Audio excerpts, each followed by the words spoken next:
নমস্কার বন্ধুরা, আপনাদের সবাইকে স্বাগত জানাই। আমি আজকে ওটসের একটা ব্রেকফাস্ট রেসিপি নিয়ে চলে এসেছি। এটা বানানোর জন্য আমি প্রথমে 1 কাপ মতো বড় 1 কাপ ওটস নিয়েছি।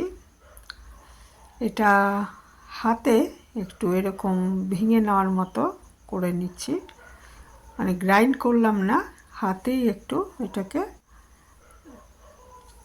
এরকমভাবে ভেঙে নিচ্ছি আর কি।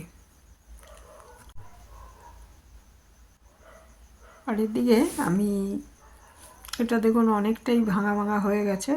আর এটা আমি 1 মুঠো ছোলা সারা রাত ভিজিয়ে রেখেছিলাম, সেটা একটু গ্রাইন্ডারে একটু আধা ভাঙা মতো করে নিয়েছি আর কি। পুরো পেস্ট করিনি, একটু ভাঙা ভাঙা ভাব করে নিয়েছি।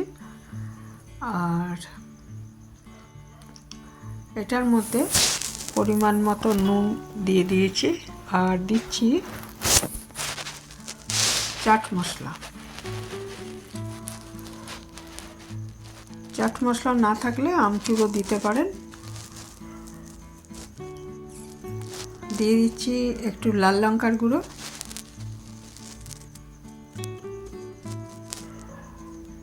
লাল লঙ্কার বদলে কাঁচা লঙ্কাও দিতে পারেন কুচি করে।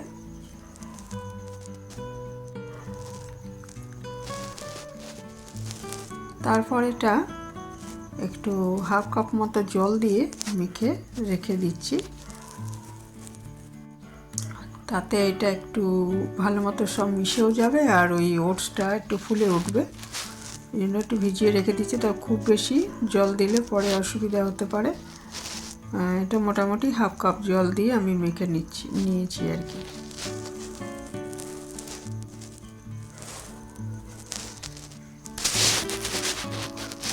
আর ততক্ষণে এটা ভিজুক, ততক্ষণে আমি ওইদিকে কিছু জিনিস কেটে নেব আর কি।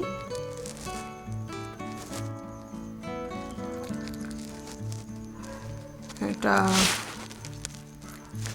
আমি নেব ক্যাপসিকাম, একটু কুমড়ো, পেঁয়াজ, টমেটো, এইগুলো আমি ছোট ছোট করে কেটে নেব। আর কুমড়োটা গ্রেট করে নেব। ওটসের এমনি স্বাদ খুব একটা কিছু নেই, তবে এইসব সবজিগুলো দিয়ে করলে খেতে খুব ভালো হয়। আর ওটস ভীষণ উপকারী থাইরয়েডের রুগী বা ডায়াবেটিসের বা যারা ওয়েট লস করতে চাইছেন, ফ্যাটি লিভারের সমস্যায় ভুগছেন, সবার জন্যই ভালো। আর সবার জন্যই সবাই খেতে পারেন। ওটসে কার্বোহাইড্রেট প্রায় নেই বললেই চলে, সেই জন্য এটা খুবই হেলদি একটা খাবার। আমি কুমড়োটা গ্রেট করে নিয়েছি।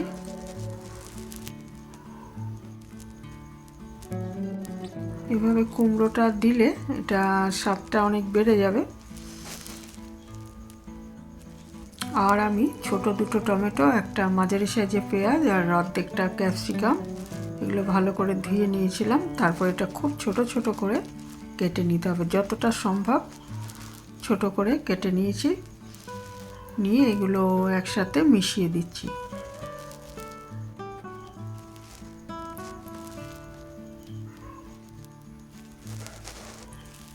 আর ওটসটাও অনেকটা ফুলে গেছে, এগুলো জল দিয়ে আমি মেখে রেখেছিলাম।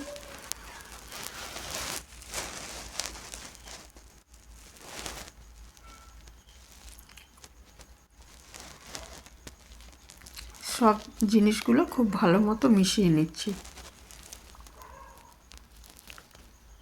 সবজির থেকেও একটু জল বেরোবে, সেই জন্য জলটা যদি লাগে আর একটু আমি দেব। এর মধ্যে আমি 2 চামচ, বড় 2 চামচ বেসন দিয়ে দিলাম, যাতে একটু বাইন্ডিংটা ভালো হয়। আর স্বাদ বাড়ানোর জন্য আমি একটু জিরে আর ধনে ড্রাই রোস্ট করে গুঁড়ো করে নিয়েছি, সেটাও মিশিয়ে দিলাম। 2 থেকে 3 চামচ বেসন দিয়ে দেবেন এর মধ্যে, তাহলে এটা বাইন্ডিংটা ভালো হবে এবং খেতেও ভালো লাগবে। আর বেসন একটা উপকারী জিনিস, প্রোটিন, ছোলার থেকে তৈরি বেসন এটা।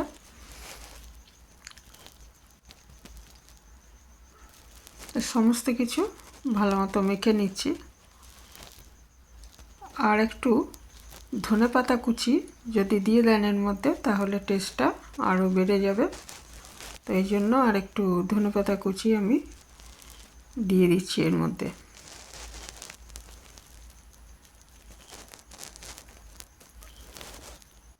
দিয়ে সব ভালো মতো মিশিয়ে নিচ্ছি।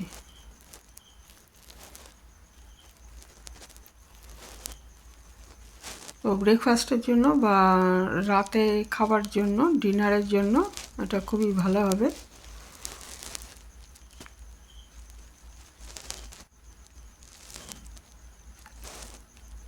সব ভালো মতো মাখা হয়ে গেছে। এবার একটা আমি ননস্টিক তাওয়া নিয়ে নিলাম। এর মধ্যে আমি একটু বাটার দিয়ে দিচ্ছি। বাটারের বদলে যে কোনো সাদা তেল দিয়ে করতে পারবেন এটা।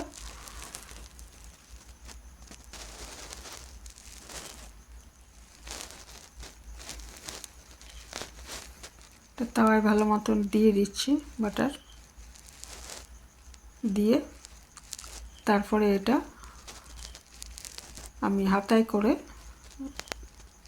1-1.5 হাতা মতো করে যেরকম সাইজ আমি চাই সেই মতো আমাকে দিয়ে নিতে হবে। এর মধ্যে 1 চামচ কি 1 চামচের বেশি একটু দিয়ে একটু হাতার সাহায্যে এটা একটু ছড়িয়ে দিলাম। আর ঢাকা দিয়ে 2-2.5 মিনিট রান্না করে আবার ঢাকাটা খুলে উল্টে নিতে হবে। এইভাবে 2 পিঠ খুব ভালো মতো ভেজে নিতে হবে। আর আঁচটা মিডিয়াম রাখতে হবে।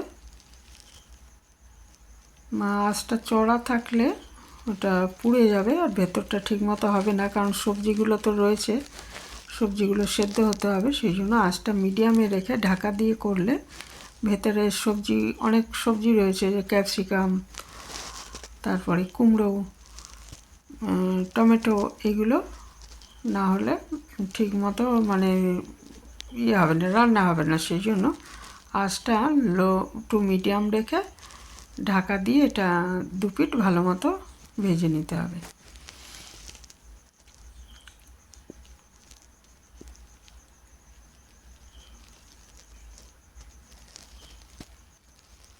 তো এই 2 পিঠ আমি ভালো মতো ভাজা হয়ে গেছে। ভালো মতো ভাজা হয়ে গেলে এগুলো আমি তুলে আর বাকিগুলো একইভাবে করে নেব। দুটো তুলে নিয়েছি, এবার বাকিগুলো দিয়ে দিচ্ছি। এইভাবে করে নিচ্ছি। যে কোনো ধরনের চাটনির সাথে এটা খেতে খুব ভালো লাগবে, বা সসের সাথে। এখানেই শেষ করলাম।